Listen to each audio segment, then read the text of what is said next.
अस्सलाम वालेकुम dear students, कैसे हैं आप लोग जी। तो आज हम स्टार्ट करेंगे चैप्टर नंबर 7 रिएक्शन काइनेटिक्स। सबसे पहले तो रिएक्शन काइनेटिक्स की डेफिनेशन में जी the branch of chemistry which deals with the rates of chemical reaction के रेट्स और उसके अलावा factors that affects the rate of chemical reaction, यानी केमिकल रिएक्शन को और उस केमिकल रिएक्शन को जो इफ़ेक्ट करने वाले फैक्टर्स हैं इनको स्टडी करना। जिस ब्रांच में हम डील करते हैं उसको रिएक्शन काइनेटिक्स कहते हैं। Reaction kinetics is the branch of chemistry, ये एक ब्रांच है केमिस्ट्री की जी। उसके बाद एक केमिकल रिएक्शन क्या होता है, सबसे पहले तो केमिकल रिएक्शन देखते हैं। The breaking of pre existing bond and the formation of new bond. ऐसा केमिकल रिएक्शन जिसमें पहले से मौजूद बॉन्ड ब्रेक हों और नए बॉन्ड बनते हों उसको केमिकल रिएक्शन बोलते हैं।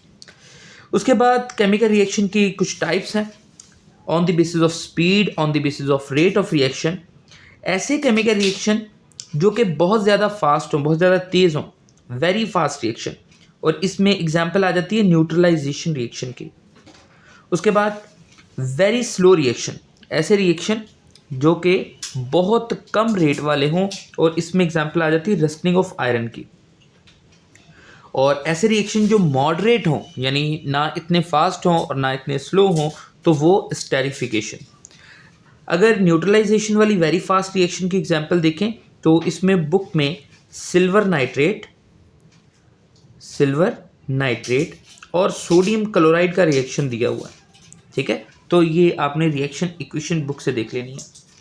उसके बाद अगर बात करें डोमेन, यानी रिएक्शन काइनेटिक्स की डोमेन क्या है, एक्चुअली स्कोप, इसका यूज़, इसकी इंपॉर्टेंस, इसकी एप्लीकेशन, ये क्या है। Domain of reaction kinetics is includes, ये शामिल होती है किस किस चीज़ से, मेजरिंग रेट्स, जो केमिकल रिएक्शन है उनके रेट्स मेजर करने के लिए, ऑर्डर मेजर करने के लिए, order of reactions, and mechanism of reaction का मैकेनिज्म मेजर करने के लिए, यानी देखने के लिए कि एक रिएक्शन कैसे होता है, क्यों होता है और किस स्पीड के साथ होता है। उसके बाद industries based upon the control of reaction, यानी ऐसी इंडस्ट्रीज जो कि रिएक्शन, अब बाज़ सारी industries he rate of chemical reaction पर बड़ा डिपेंड कर रही होती हैं, सब ही यही चाह रही होती हैं कि जल्द से जल्द प्रोडक्ट बने और ज़्यादा से ज़्यादा प्रोडक्ट बने, तो उसके लिए रेट्स ऑफ केमिकल रिएक्शन जानना बहुत ज़रूरी है। तो इसलिए रिएक्शन काइनेटिक्स जो है ये ब्रांच का बहुत ज़्यादा रोल होता है हमारी डेली लाइफ्स के अंदर, हमारी इंडस्ट्रीज़ के अंदर, हमारे जितने भी केमिकल रिएक्शन या फिर केमिकल लेबॉर्ट्रीज होती हैं उसमें जी। तो उसके बाद कोलेजन थ्योरी दी हुई है।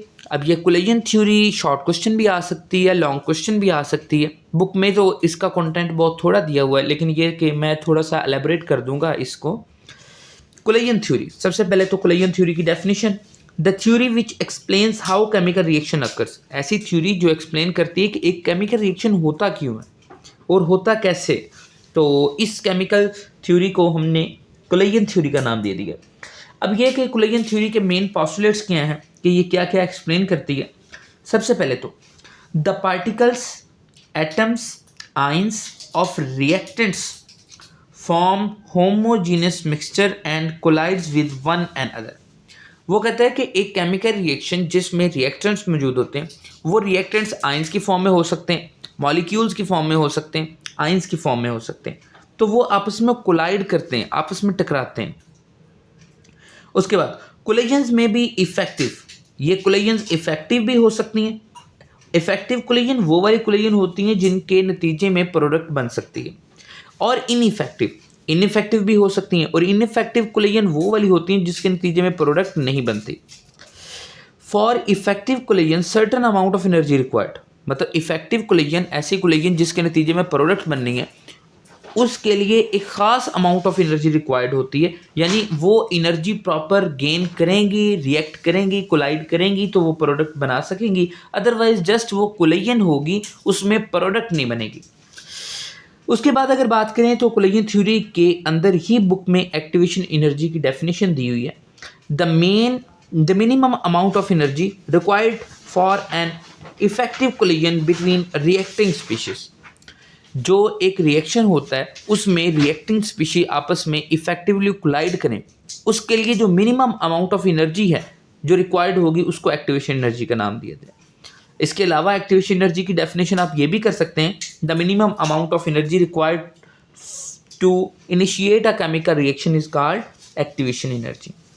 अब अगर एक जनरल सा रिएक्शन लें और उसका मैकेनिज्म देखें, एक जनरल रिएक्शन क्या हो सकता है कि एक मॉलिक्यूल A2 है जिसमें 2 एटम है A2 मॉलिक्यूलर फॉर्म में, और दूसरा मॉलिक्यूल B2 है, दोनों आपस में रिएक्ट करते हैं और 2AB प्रोडक्ट बन जाती है।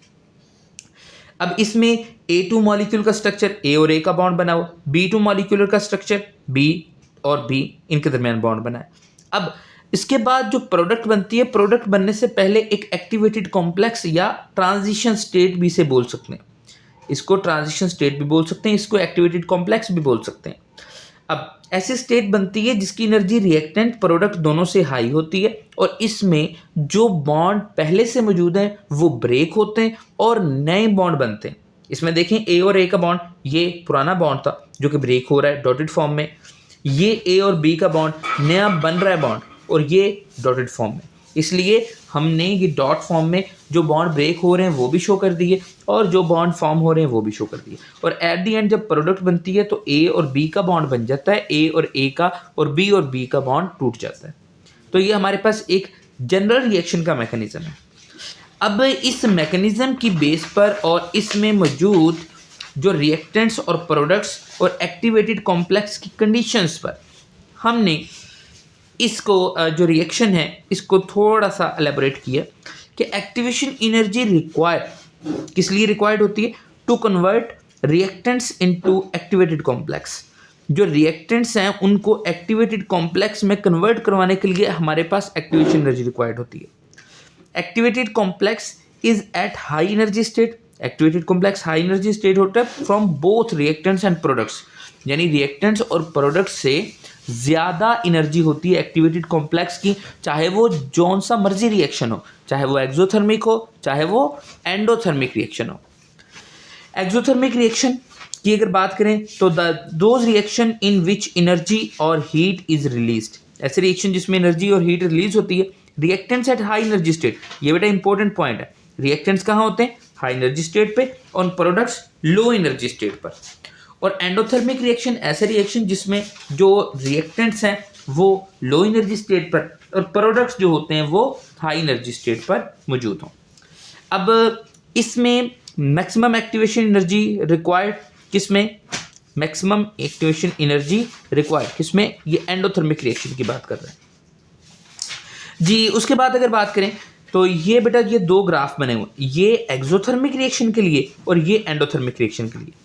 अब एक्सोथर्मिक के लिए देखें तो रिएक्टेंट्स हाई एनर्जी स्टेट पर, प्रोडक्ट्स लो एनर्जी स्टेट पर, और जब एक्टिवेटेड कॉम्प्लेक्स बनता है तो एक्टिवेटेड कॉम्प्लेक्स यानी रिएक्टेंट से एक्टिवेटेड कॉम्प्लेक्स बनाने के लिए जो एनर्जी रिक्वायर्ड होती है उसको एक्टिवेशन एनर्जी का नाम दिया जाता है।